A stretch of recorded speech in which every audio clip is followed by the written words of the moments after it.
Je mettrai mon esprit en vous et je ferai que vous suiviez mes ordonnances et que vous observiez et pratiquiez mes lois.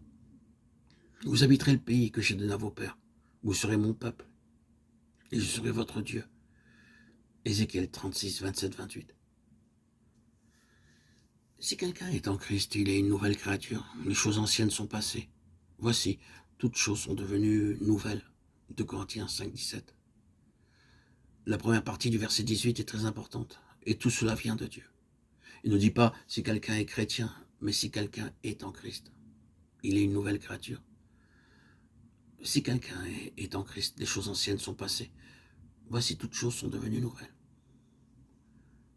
Quelles sont ces choses nouvelles? Je vous donnerai un cœur nouveau et je mettrai en vous un esprit nouveau. J'ôterai de votre corps le cœur de pierre et je vous donnerai un cœur de chair. Je mettrai mon esprit en vous et je ferai que vous suiviez mes ordonnances et que vous observiez et pratiquiez mes lois. Ézéchiel 36, 26, 27. C'est la première chose qui survient. Je mettrai en vous un cœur nouveau. Le premier grand changement qui s'opère en une personne qui a reçu un cœur nouveau, c'est qu'elle aime les choses célestes.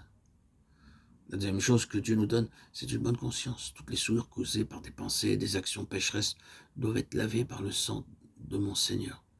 Cela se vérifie par de la hardiesse et de la liberté dans sa présence.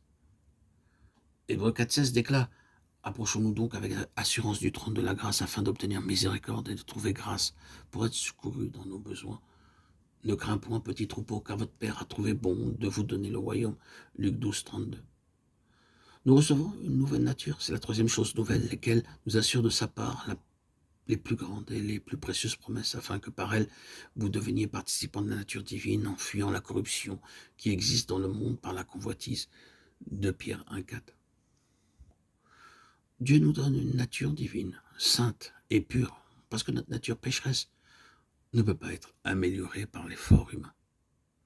Lorsque nous acceptons le Seigneur Jésus-Christ comme notre Sauveur, nous entrons dans une septuple participation. Premièrement, en acceptant le Seigneur Jésus-Christ comme notre Sauveur, nous participons au Saint-Esprit. Deuxièmement, nous devenons participants de la sainteté de Dieu.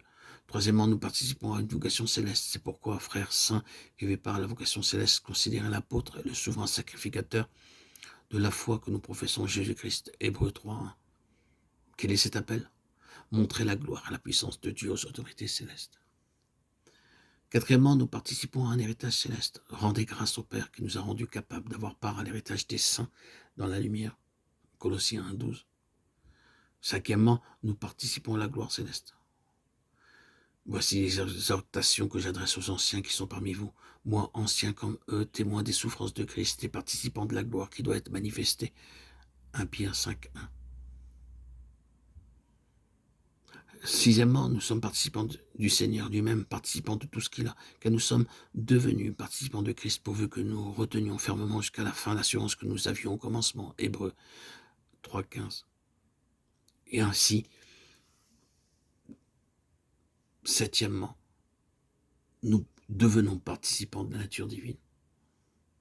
Nous entrons dans cette septuple participation spirituelle en acceptant Christ.